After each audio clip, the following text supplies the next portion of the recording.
journal. Hélène Assabi.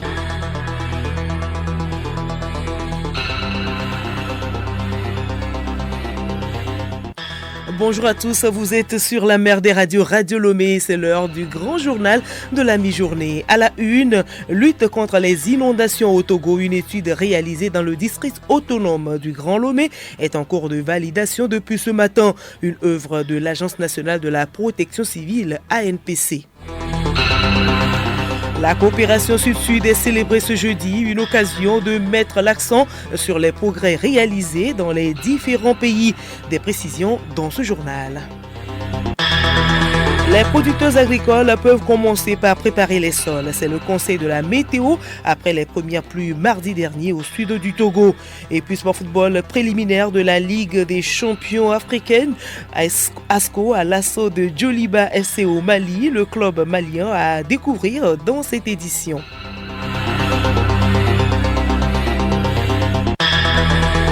Radiolomé.tg.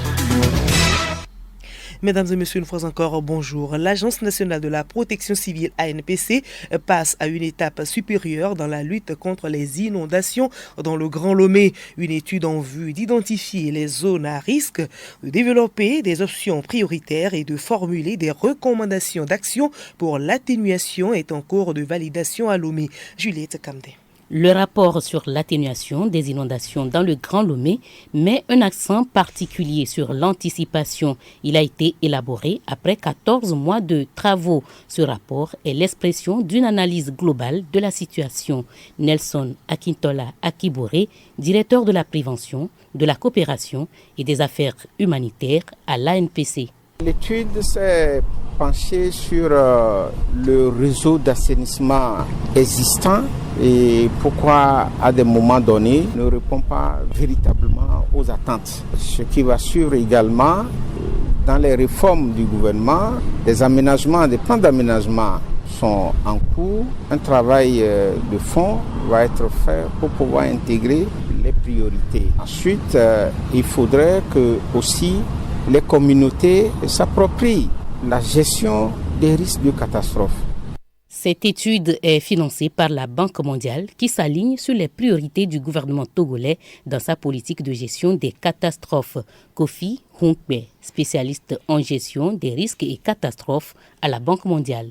Il faut donc noter que la gestion des inondations est un défi complexe qui nécessite une approche intégrée et des solutions innovantes. Les événements climatiques extrêmes et les évolutions des infrastructures urbaines imposent de repenser en permanence des stratégies et les outils. Merci à vous, Juliette Kamdé. Parlons d'inondations au Nigeria. La ville de Maiduguri est sous les eaux. On dénombre au moins 400 000 habitants déplacés et au moins 30 morts. C'est selon les premières estimations des autorités. Les images publiées sur les réseaux sociaux montrent l'ampleur de la catastrophe. Maiduguri est littéralement submergé. Seuls les toits des maisons et des bâtiments sont visibles au-dessus des eaux. Et depuis 4 semaines également au Tchad, le pays est frappé par de graves inondations, particulièrement dans la capitale N'Djamena. Les quartiers périphériques sont déjà en grande partie submergés et la population redoute une aggravation de la situation si le niveau des eaux du fleuve Chari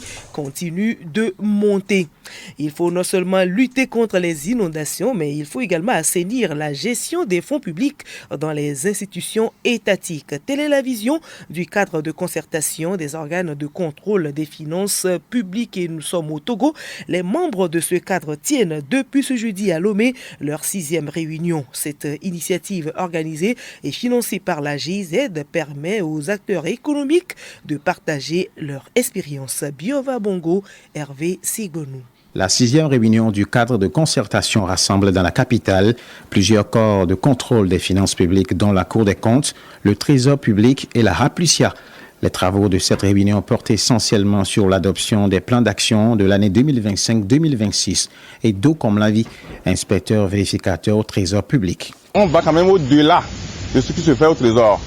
Le cadre là, qui est aujourd'hui formalisé depuis 2021, permet à ce que tous ces gens-là, tous ces fonctionnaires qui animent ces corps, puissent se retrouver, échanger ensemble sur les techniques, sur les modalités de leur activité. Assainir la gestion des finances publiques par des contrôles réguliers figure parmi les attentes des corps de contrôle et d'eau comme la vie. Les choses évoluent. Le cadre n'existait pas. Chacun opérait de son côté. Mais aujourd'hui, le cadre est là.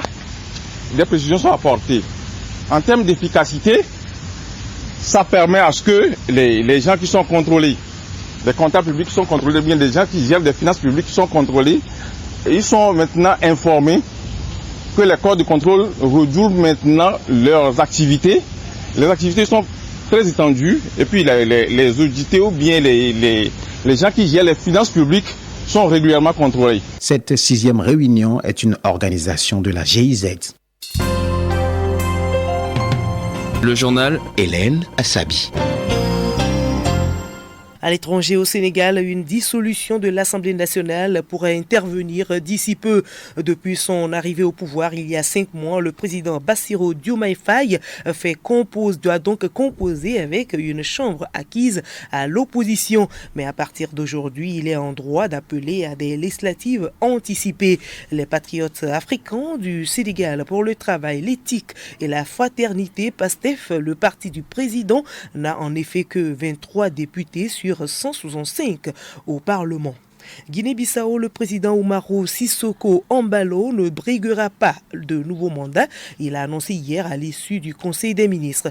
Le président Embalo précise qu'il ira jusqu'au bout de son actuel mandat avant la prochaine élection présidentielle de 2025.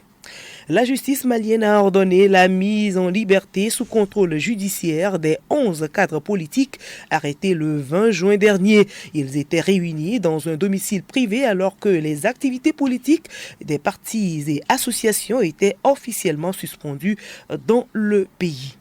L'Afrique du Sud voit donc apparaître les premières fissures au sein de son gouvernement d'unité nationale. L'objet de la discorde, une loi sur l'éducation votée en mai dernier par le Parlement.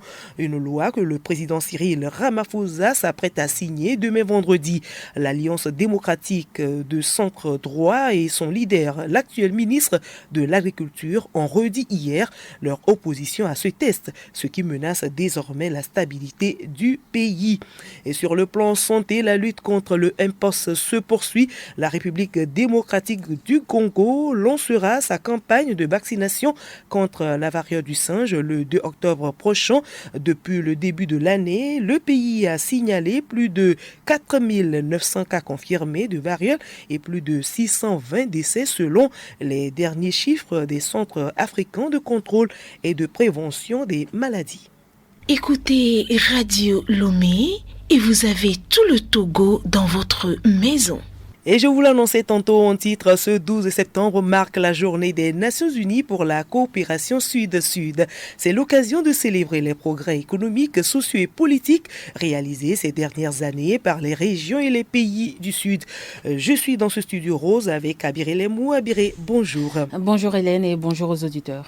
Et dites-nous, qu'entend-on par coopération Sud-Sud? Alors, lorsqu'on parle de coopération Sud-Sud, on fait référence à un cadre de collaboration politique d'abord, économique ensuite, sociale, culturelle, environnementale et aussi technique entre les pays. Cela implique donc 2 ou plusieurs pays en développement et cet effort, Hélène, peut se dérouler sur une base bilatérale, régionale, intra-régionale ou encore interrégionale. Alors, quels sont les objectifs de la coopération Sud-Sud et les différentes formes de coopération qui existent? Allons d'abord sur les différentes coopérations. Il en existe 5. La coopérative de consommation, de production, de travail, de travailleurs actionnaires et de solidarité. Et ces différentes formes de coopération ont plusieurs objectifs, notamment encourager l'autosuffisance des pays en voie de développement, en renforçant leur capacité à trouver des solutions créatives pour faire face aux problèmes de développement. Et la coopération Sud-Sud permet également de reconnaître et de répondre aux problèmes et aux exigences des pays les moins avancés et aussi des petits États insulaires en développement et les pays les plus gravement touchés par les catastrophes naturelles et autres crises. Oui, Abiré, pouvez-vous donc nous énumérer quelques exemples de coopération Sud-Sud? Bien sûr, Hélène. Prenons d'abord le cas d'Ebola qui a sévi en Afrique de l'Ouest. Le Cuba a apporté son soutien à sa manière aux différents pays de l'Afrique touchés par l'épidémie Ebola. Et nous le savons tous, Hélène, le Cuba n'est pas aussi un pays très développé, oui, mais quand même, il a apporté son soutien à ces pays africains touchés par cette épidémie-là. Et un autre exemple que nous pouvons évoquer, vous l'avez dit plus haut, vous avez évoqué le cas du Nigeria. Oui. Une ville tout entière est sous l'eau. Et des pays voisins peuvent décider donc tout à l'heure, s'ils n'ont pas de contraintes bien sûr, oui, d'aider le Nigeria en construisant un nouveau barrage ou encore en accueillant les déplacés. Et un dernier exemple qui me vient en tête, c'est lorsque le Togo, à travers le programme alimentaire mondial, fait acheminer des vivres au Niger pour lutter contre la faim ou encore la malnutrition. Voilà Hélène, ce sont quelques exemples de coopération sud-sud qu'on peut énumérer. Et si vous le permettez, c'est le lieu donc à l'occasion de cette journée de lancer des énergies positives aux dirigeants africains. Merci à vous, Abirelemo, pour toutes ces précisions. Magazine agricole pour poursuivre. La deuxième saison agricole s'annonce déjà dans le sud du Togo. Il a plu mardi par endroits avec des hauteurs de pluie variées. La météo revient sur ces hauteurs de pluie et conseille aux producteurs de mettre au propre les parcelles. Aningacha, spécialiste en risques climatiques et vulnérabilité, chef division agrométéorologie à l'ANAMET. Nous avions prévu le retour de la pluie vers la fin de la première décade du mois de septembre. Et Dieu merci, on a observé la pluie cet après-midi. Ce que je pourrais dire par rapport à votre question, c'est que d'abord la pluie a été très variable d'une localité à une autre. Quand je prends la ville de Lomé, la quantité, en tout cas qu'on a observée vers l'aéroport, n'est pas la même que celle observée vers Aguenibé. Les zones dans lesquelles il a beaucoup plu, la quantité est importante. Je conseillerais aux producteurs de procéder au labour et attendre une seconde grande pluie afin de semer. En effet, il a été démontré que quand vous semez sur une parcelle où il n'y a pas de labour, le rendement ne sera pas le même, sinon il est inférieur par rapport à une parcelle dans laquelle on a fait le labour avant de semer. Il est conseillé, après cette première pluie, de faire le labour et d'attendre une seconde pluie avant de semer. Sport pour terminer, le championnat national de la DE Lonato va reprendre bientôt. Les clubs s'organisent pour faire de bonnes prestations. Le club de la préfecture de Doufelgou, Kakadl FC, a tenu son assemblée ordinaire et élective le 7 septembre dernier à Niamtougou. Et pendant ce temps, ASCO va défier le club Djoliba du Mali pour le compte du second tour préliminaire de la Ligue des Champions. À quoi doit s'attendre ASCO? Alou Noyoué. Le Djoliba Athlétique est un club malien. Il a gagné 20 fois la Coupe du Mali et 24 trophées de champion national, ce qui constitue un record absolu dans le pays. Il a également remporté par 8 fois la Supercoupe du Mali. Fort de ce niveau de performance nationale, le Djoliba AC est conforté par une demi-finale de la Ligue africaine des champions et 3 quarts de finale. En Coupe CAF, le club malien a disputé par 2 fois les phases de groupe. Les condonnats de la COSA sont donc avertis de la taille de leur adversaire. Ils feront en premier le déplacement du stade du 26 mars pour y affronter le club aux emblèmes de l'hippopotame. Le match a lieu ce samedi. La manche retour se joue au stade de Kégué à Lomé le 22 septembre prochain. Sur le plan national, le championnat de première division va bientôt reprendre ses droits et les clubs se préparent activement. Celui de Doufelgou, Kakadl FC, a tenu son assemblée ordinaire et élective le samedi dernier à Niamtougou. Ainsi, le colonel Latanyama est réélu à la tête du bureau exécutif. Il a eu la confiance renouvelée de son staff qui le replace à la tête du club pour un mandat de 4 ans. L'une des missions du nouveau bureau est de détecter les talents des 15 cantons de la préfecture de Doufelgou dans le but d'étoffer l'équipe locale. Pour le président réélu, l'objectif qui serait de faire de Kakadl FC un champion de la division d'élite togolaise n'est pas impossible, mais ce n'est pas non plus automatique. Il faudra vraiment que le bureau se mette au travail.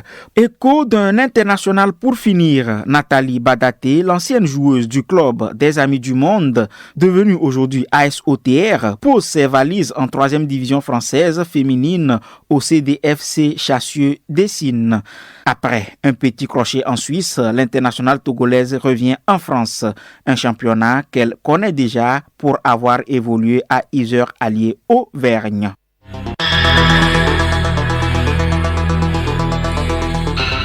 Voilà, nous sommes ici arrivés à la fin de ce journal. Merci à vous de l'avoir suivi. Le rappel des titres. Lutte contre les inondations au Togo. Une étude réalisée dans le district autonome du Grand Lomé est en cours de validation. Depuis ce matin à Lomé, une œuvre de l'Agence nationale de la protection civile ANPC. Et puis la coopération sud-sud est célébrée ce jeudi. Une occasion de mettre l'accent sur les progrès réalisés dans les différents pays. Vous avez eu des précisions dans ce journal.